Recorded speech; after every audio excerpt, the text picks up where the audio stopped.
Okay, and we are live. Hi, everyone. Welcome to a new episode of Global Citizens. My name is Kelvin. I am the show's host, and I'm also its creator. So, just my guest for today is Miss Johanna Monange. So, Johanna is actually originally from France. However, she actually had spent some time in the past living in China, and now she's actually in Singapore. In the past, she was actually the global director of L'Oreal and in the IFF. Now she is actually an entrepreneur who owns her own very unique boutique line. It is actually a custom-made perfume or that specialized on scent called Maison21G. So first off, let me just hand the platform to her first. Maybe she to share a bit more of herself. Hi, Joanna. Welcome to the show. Hi, thank you, Kevin. So yes, I'm a citizen of the world. So I have spent half of my life in France and half of my life in Asia. So I'm a hybrid, and I really like the two sides of it. I think France is very strong for the creative part, for the imagination.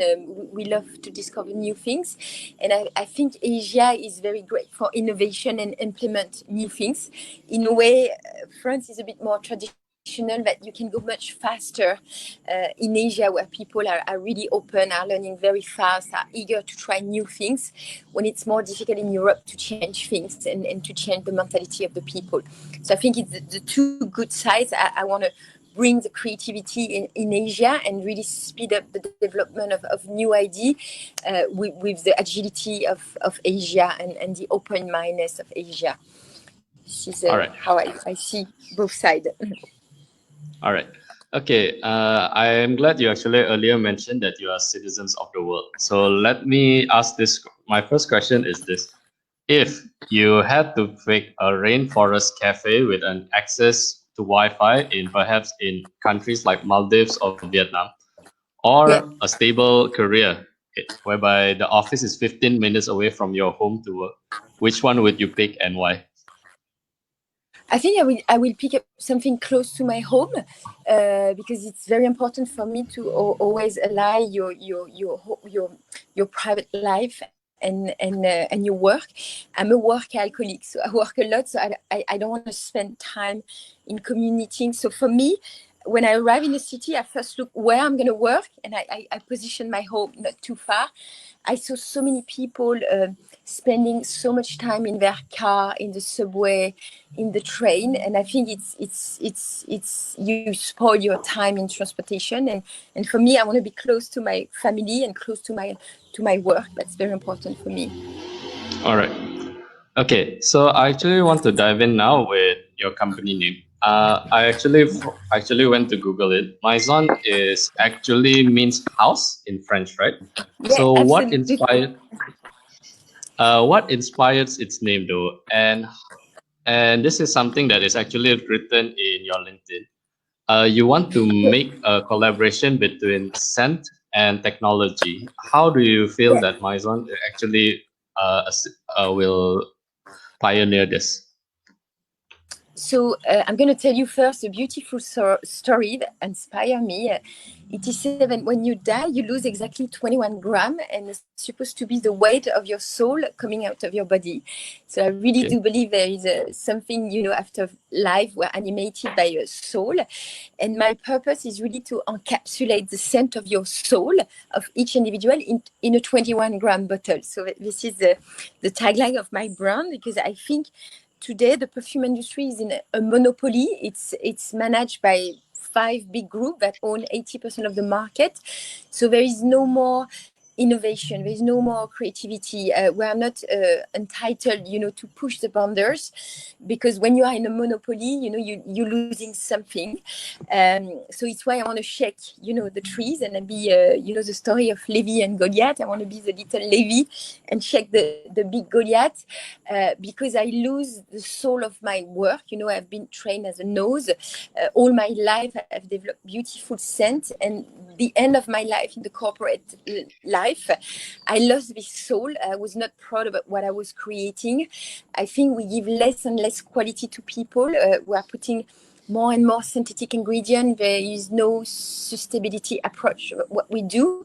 So I didn't feel comfortable. I didn't feel in harmony with my soul. So I decided to leave all this beautiful company you were just talking about, like L'Oréal, and we have all the big brands, to start my own and to really start something authentic, putting back the value and the creativity and the innovation into perfumery, which is becoming a bit the old industry.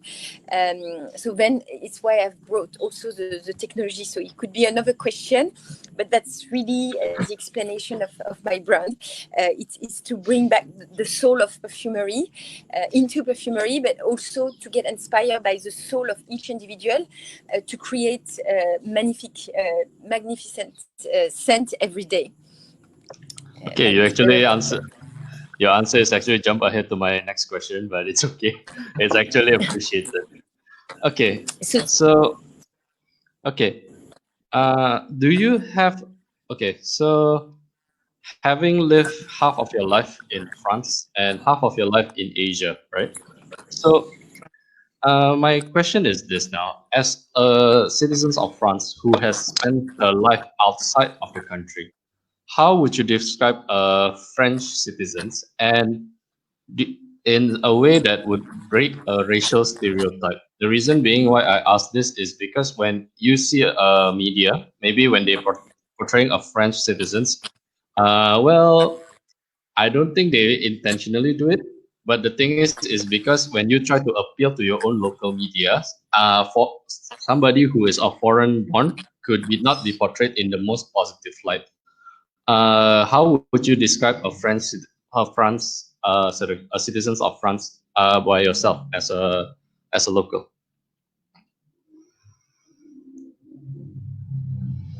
Uh, Joanna, I can hear you.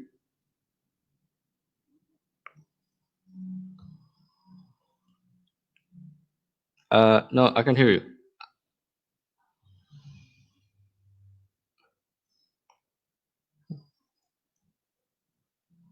Hello.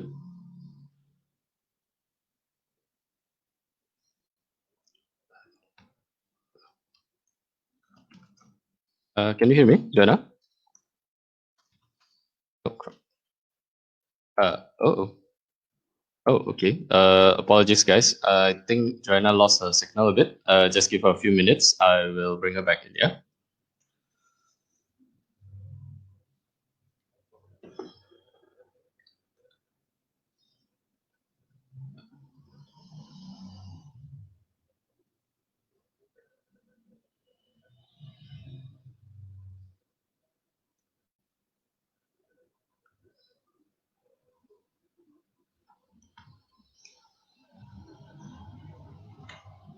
you need to respect. There are certain process you need to respect if you want a company roll on.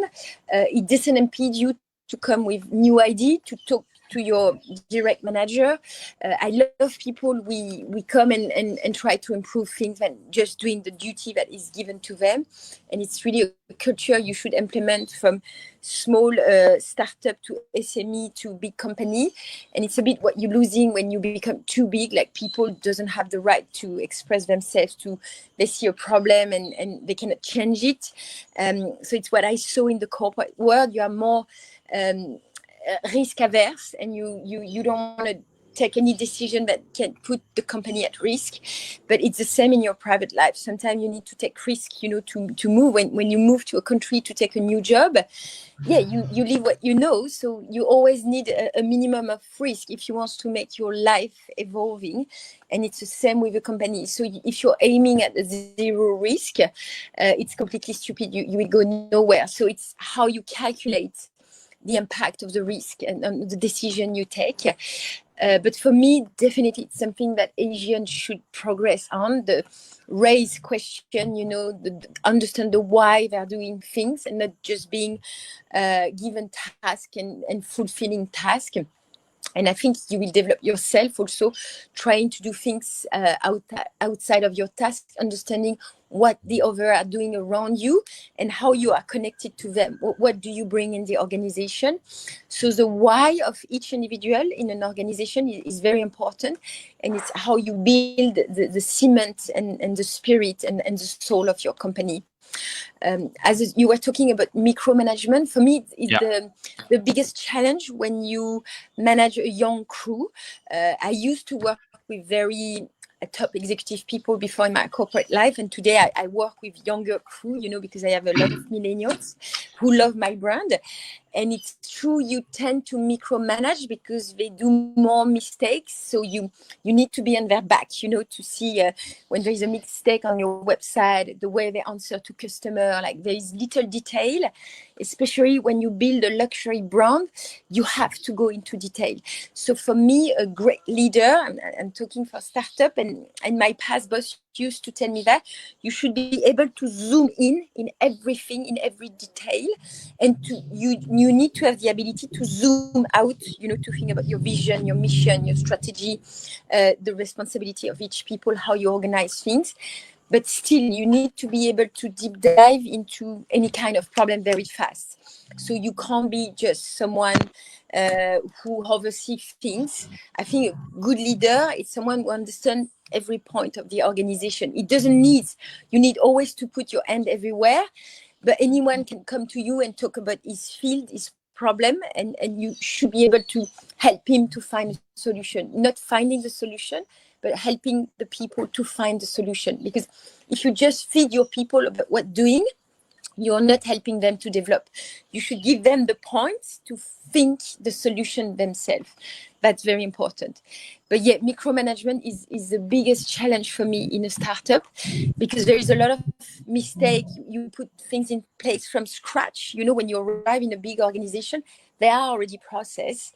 But when you're in a startup, you're building literally everything. So you need to be in every detail because it's your foundation. And you're working with young people who have less experience. However, when you see a great potential, you need to let it go, to empower them, and to give them more and more responsibility, and to take back and zoom out when it's working.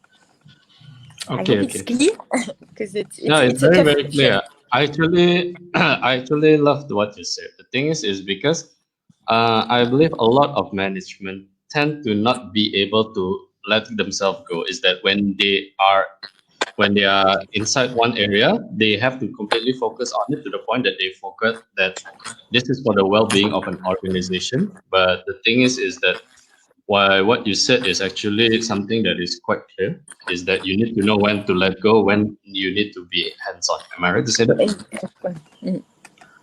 Okay, so earlier when we missed the signal a bit, yeah, I was talking about the issue with the way our world is because, well, just to let you guys know, I actually need to cancel my interview yesterday. It's because I can't even go online. The problem was that there's too many people that's staying at home, and well, the signal was jam packed. I think that's literally the same problem that I think you are handling at the moment. Uh, Okay, so in respect to COVID-19 now, what do you feel will be the issues moving forward? And also, what potentials do you see? Because there's definitely going to be recession, but at the same time, there's also definitely going to be a rise in entrepreneurship. How do you think that your company has actually prepared yourself for this situation? I think, in every crisis, it's a crisis, so it's very hard for everybody. We're losing people. People are dying. People are terrified. So for me, you have three phases. You have the phase where you don't know what's coming to you. Like a month ago, every week we have new issue, new rules to put in place. You need to evolve very fast and move the people. We had to split the team, so we don't see each other. We have to start to work in teleconference. It was a lot of new things you need to put in place. So I think as a startup, it's easier to implement. However, you have more stress as a CEO because everything comes on you. When in a big corporation, you have HR. Sorry, there is a jet fighter above me. you have different service. You have your HR, you have your finance who help you to implement things. So for me, it was a huge level of stress and pressure, to every day to take the new measure and to implement it very fast. Seeing the disease, seeing your people very wired, very worried. You have to manage the stress of the people. So this curve is very difficult because you don't understand what is happening to you, how big it will be, how bad is it. So it's a learning curve. So that's the most difficult thing. Then we decide to shut down. So everybody's on the ground and you need to find a new organization. And here, reactivity and creativity is very important. So for me, it was a huge opportunity because I was really focused on the retail and the B2B because, I have my boutique, I have Yeah. guests every day. And digital was not so vital for me. I know it's important to have a digital activity, but because I'm a very sensorial woman, I sell perfume, I need the contact. So being on the ground, having no boutique, no B2B, I needed to focus on the digital world. So I've really started to deep dive to prepare my campaign, how I'm communicate, how I'm going to sell perfume online. It was a series of new challenge that is going to make me very powerful because when I come out of the crisis, I know I'm good in retail. I know I have a very strong retail concept. I have a lot of B2B opportunity, but now I will be very strong in digital. And without focusing on it, it would be always like not my strongest things. But I learned so many things about the digital that for me, it's really strengthened my company because I will have three pillars. I will have the retail, Yep. the B2B, and the digital. And so for me, it gave me this break to really deep dive, focus on an area I didn't know. So it's a blessing. But I can tell you, we're losing also a lot of business, all the tourism, the airline. I was supposed to connect with Chris Flyer, with Singapore Airlines. We're supposed to be in a program with them for the Singaporean. But a lot of things are going to be postponed before we come back full speed. And a lot of industry are going to be highly impacted, like tourism, event company. So we're going to see what I call the after effect of the COVID, where you will have a domino effect, where this company, is bankrupt, but it has a consequence of this company working with this company. And I don't know the amplitude of this effect. This is what we cannot measure. I hope Singapore will support us, to try to stop this domino effect. Because at the end of the day, the cash flow is the root of everything, and you can have the best business model in the planet if you don't have the cash to pay your people, to pay your rent, to pay your electricity. Your business will die. So a lot of people don't have this opportunity. I was lucky enough. I just raised my fund. So for me, it's how I save the most now to keep my cash, to push when we come out of the crisis. So I have taken some drastic measure with my people. I decreased the salary. We put people on leave. So until now, if you communicate well, people understand, but it's tough for the people. I cut my salary. So I'm trying to save as much as money now to learn as much as I can now because I'm confined, testing new concept, developing new product for the future. And then the battle will be how fast you pick up. But for my company, I'm quite confident because I will have three pillars. However, the retail, we don't know how fast they're going to deconfine, if people will come back in Singapore. We're very dependent on the tourists.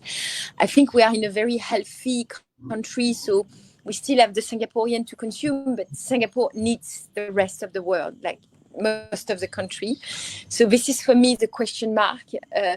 How fast we will come back to reality and how big will be the domino effect. So it's a very difficult question, and I think nobody has the answer, to be honest. Yeah. Okay. Okay. That's really appreciated. Okay. I don't know Let's dive what you in. think personally about the situation, how we will come back in Singapore, how fast. I don't know what is your opinion on that, Kelvin. Well, for me, the thing is that I can understand your stress with delays. I actually was supposed to close a business transaction with a client from China, where in Bali last February, but a week before we are supposed to leave, then the corona epidemic started. Mm. So can you imagine just 1 week when it's like a year worth of work is about to be settled, and then suddenly, okay, we have to delay. It was a Yeah. year worth of work. It took nearly the entire 2019 for us to settle that. And then we are just about to finalize it, and then suddenly stop. So that was really frustrating on our end. I guess for now, what has been really beneficial so far is actually instead of focus on thinking of the problem, think of an actual solution. I guess for now is instead of stressing on the current issue, we actually need to develop ourselves when the issue pass. I think this is something that you have applied yourself. I am going to come up with two new upcoming articles, and well, I still continue my broadcast as usual and it's actually in respect, it's a lot easier since now a lot of people that I would People have are wanted on my available. broadcast, yeah, they can't go anywhere. So in a sense, in a sense, I do apologize on that is because I kind of got a little complacent with how I set up the show because usually I would set it up way weeks in advance. But the problem is that now everybody cannot go anywhere anyway. So you That's a have to good point. come. So I think it's looking at the future opportunity instead of the current issue because right now all we can do is just stay safe, stay indoors, keep ourselves healthy by exercising or eat properly or do what is the necessary precaution because there's nothing much we can do. We are not biologists. We are not somebody who research on this on the cure of it. We can't do much, but we can do what we can do now is assist the very people by doing what we can. I think that's one way now. Okay, so let me dive into a topic that is, I think, something that I believe is a lot a lot of issue to global citizens especially. So you spent some time in China, if I recall correctly, when last time, and of course you have spent your time, as you mentioned, half in Asia, half in France. Yeah. Have you ever experienced a reverse cultural shock, and has it put you in at odds with maybe your parents, siblings, or even your romantic partners? Say it again, the beginning of the question. If I Oh, had it is to. called a reverse cultural shock.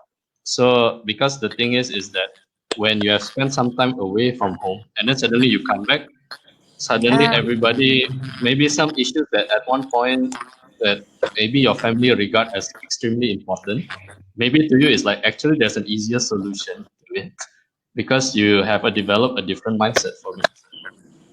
oh yeah, definitely it helps you to take distance. And I was saying, for me, the culture shock is always when you come back to your country, and you discover people are really in their world and they don't really care about what you have been through, and it's exotic for them. You say, oh, I'm coming back from China, and they will ask some very basic question, but it's where you discover like people are not very curious, and you feel really disconnected with the people because you have experienced so many things, meet so many different people, that it's always a shock to come back to your country. And you did at least 1 year of adaptation, and it's the same when you arrive in a new country where you, at the beginning everything is new, it's like in a couple, but after you start to see a lot of things that are different from what the things you like to do. It takes time to make friends, real friend, and not just having acquaintance. I think friendship is very important in any life. So yeah, it takes time of adaptation, whatever, when you leave your country, when you come back to your country.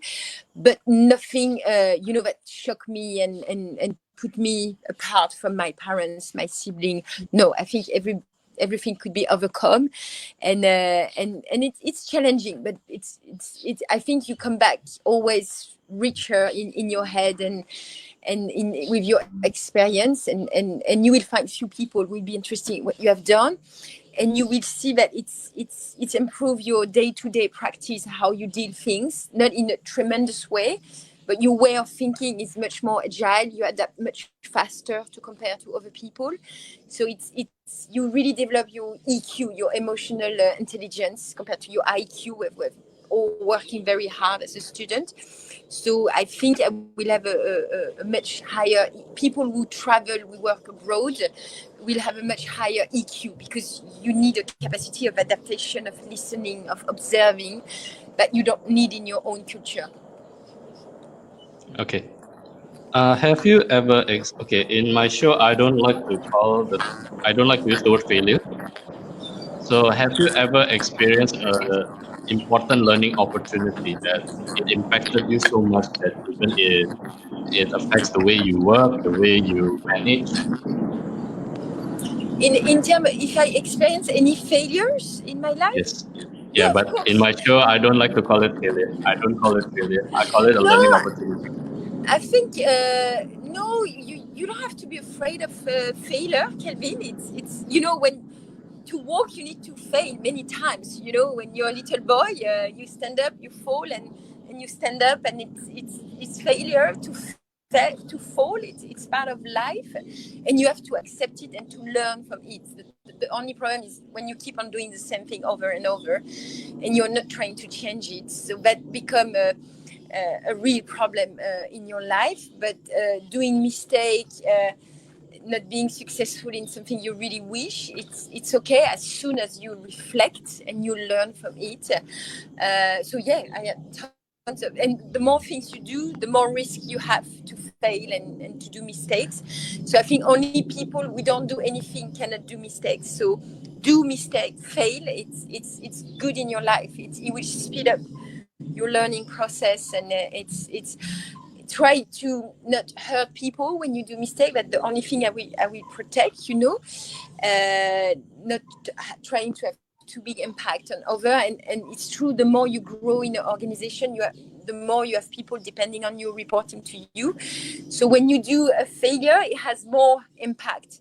So it's why it's important you do small failure when you're young, and you try to do less and less, and because when you get older, one failure will cost you much more and will have much a bigger impact. So this is something that you need to be more cautious, and reflect about what happened. It's a failure. It's always part of you. It's not the fault of someone. If you always blame outside, of course, there is things coming back from outside which are unfair.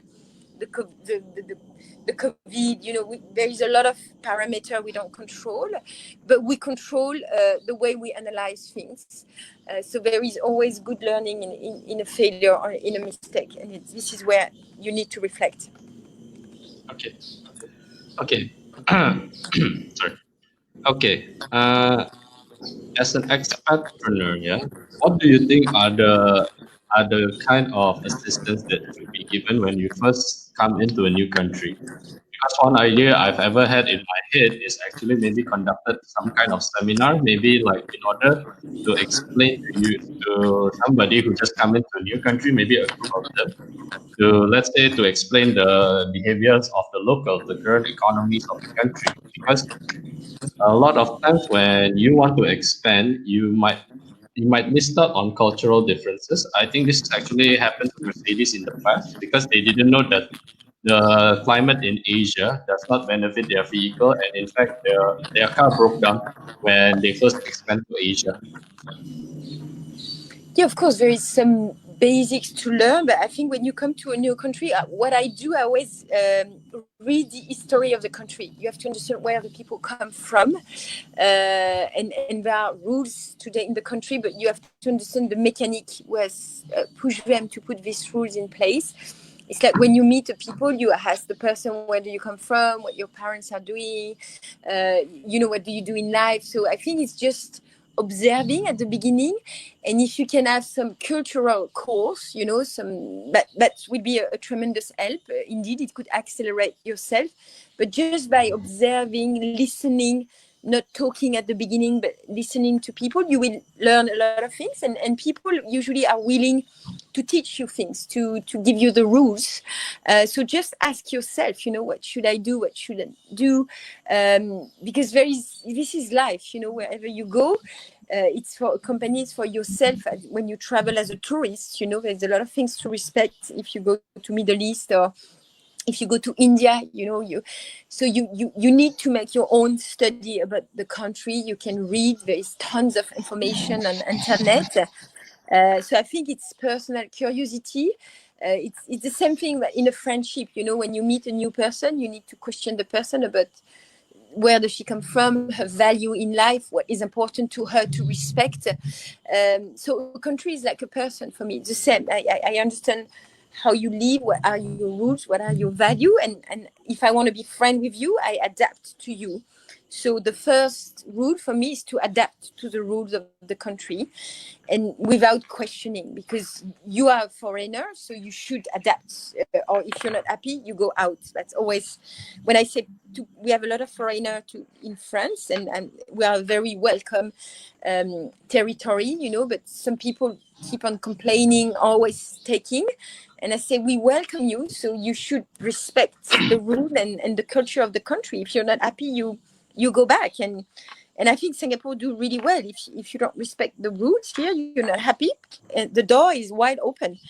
So I think this is right. You need to adapt yourself to the country you go. Okay. Okay. One thing I've always loved when speaking to citizens of France is because they are very passionate. I always love that. Okay. I hope I don't Okay. say too No, not at all. Not at too all. shocking things really, with you. I really appreciate the enthusiasm. Okay, thank Not you, to thank you. worry. Okay. So this is actually my last question. Mm-hmm. Yeah. So what would you give to your fellow countrymen or women who aspire to work outside the country, or a person who may wish to enter the perfume industry, and even a combination of both of them? Do you have any books or advice for that? So for people who wants to work in the perfume industry, Yep. it's difficult because it's a very small world of expert. So there are a few very good schools that will teach you and will open door for you. So there is one in Versailles called Isipka, where you will learn the basic to become a perfumer, or what we call a scent designer. I know there is one in Italy also, which is in Padova, which is doing really well. So we have two in France, actually. There is l'École des Parfumeurs. In Asia, I never encounter any school. I know Polytechnic has a small training here, more technical. So I had some Polytechnic internship when I was at IFF.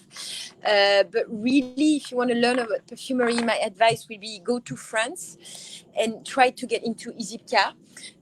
But to get the basics, because you need to learn a lot about chemistry. We have a large palette of ingredients, and it's all about chemistry at the beginning. So you need to be very strong in chemistry, and you need to be passionate like you say I am, and you need to love to smell, because most of my time was smelling. And you need a good emotional intelligence, because you're going to connect with a lot of different people. The nose are, there is less nose than astronaut in the world, so they are very particular artists. There is a way to interact with them, there is a way to work with them, and everybody is passionate in the perfume industry. It's not like a common work. You're creating scent, and it's something which is intangible. So you really have to be passionate about smelling, and you need to be very imaginative. You need to project about what you want to create. So you need a high EQ to understand a brand. Also, when I work for Lancôme or YSL or any individual, I need to connect with you to understand what is your desire, what kind of message you want to send with your perfume. So yes, you need to learn the basics of chemistry, and probably do a school, and you need to be very passionate and love people, and love to create. That's very important. That would be the advice I would give to work in perfumery. All right. Okay, this is one lesson for myself is I cannot enter perfume industry. The problem is that I have issue with morning sinus in the morning, and I'll just stick to podcasting. Thank you. Okay, thank you, Kevin. Thank Oh you yeah. very much for your question. It was very interesting. Yeah. Okay. All right. So this is actually the end of what all the time we have for episode 45 of Global Citizens. Do check out tomorrow. We will actually be having a new episode, and do tune in for Friday, as I actually will be interviewed on how to have a healthier mindset. So along with that, if you guys wish, you guys can contact Joanna in her LinkedIn. I've actually attached it in the description box. And along with that, there's also a summary of her profile, of her experience. So if you do reach out to her, please, however, highlight where you know her. It could be from my show or from another sources, because well, this is her personal privacy. Yeah, you have to be respectful of people. So, Joanna, do you have anything that you want to mention? Maybe an upcoming new line, or maybe anything that you want to say? Yes, so we have, as you were explaining, we need to be very creative during this corona. So we have launched a beautiful scented hand sanitizer, because hand sanitizer is 70% of alcohol and a perfume is 80% of alcohol. So we mix, scent with and some very nice hydrating molecule, that don't dry your hand, and with a beautiful scent. So I launched this little product, which is a huge success. And we're launching a home mist, again with 100% natural ingredients, a lot of essential oils, so to purify, to calm you at home, to help you to sleep. So we're launching this Friday, actually. So you will see it's a beautiful line for you to comfort you a bit at home, and put all the backyard germs, because we're all fighting the same things. So for me, the present time is really how to align efficacy, and but still having something beautiful to smell. Why should we have just a good product but without a good smell? So this is what I'm trying to do now, to give you efficacy, to fight all the germs and all the back, because we're all afraid of that, but doing it in a nice way with a beautiful essential oil, because all the essential oil like sage, basilic, lavender, they have some really good anti-bac properties. So it's not chemical, and it's good for yourself and your mind. So we'll be launching that on Maison21G.com, and you can order, and we deliver at your doorstep. Doorstep, Okay, sorry. it's okay. It's okay. Yeah. Okay, so I also need to highlight some of the comments. So Lisa actually commented hello. So hi, Lisa. Hope Hi, everything Lisa. is okay. Okay, along with that, there's also some people who leave some stuff. So first off, we have Mr. Pablo Troncoso, Mr. Ocean Reef, and Ben Vogel, all of whom are actually my past guests. Okay. Ben actually interviewed me last time, and in his own podcast called Bender, you check it out. Mr. Ocean Reef runs the publishing company that is actually considered to be the number one independent publishing company in Australia. And the publishing Okay. company is named after himself. So I am always envious of Australians because they have really cool names. And of course, is my actually one of the person who inspired the creation of the show is Mr. Rayson Chu. He actually commented also. Rayson is the host of the show Regacy. Regacy Okay. has interviewed people like Grant Cardone, Gary Vee, a lot of individuals who are considered to be the titan in the entrepreneurship world. And he has connected with all of them. So there he is. Hello from Singapore. Are you able Hello, to see? Raisin. Yeah, I'm able to see. Oh yeah, just to let you know, he's actually a fan of your brand. So Oh, when I really? told Thank you, when I Raisin. told him when I told him that you are coming to my show, he was quite interested with it. Okay, that's Thank the end you. of global. Okay, sorry. That's the end of Global Citizens episode 45. So thank you so much, Joanna, for your time this morning. Thank All you. right. Thank you to you. Okay, see you guys tomorrow. Bye. Bye.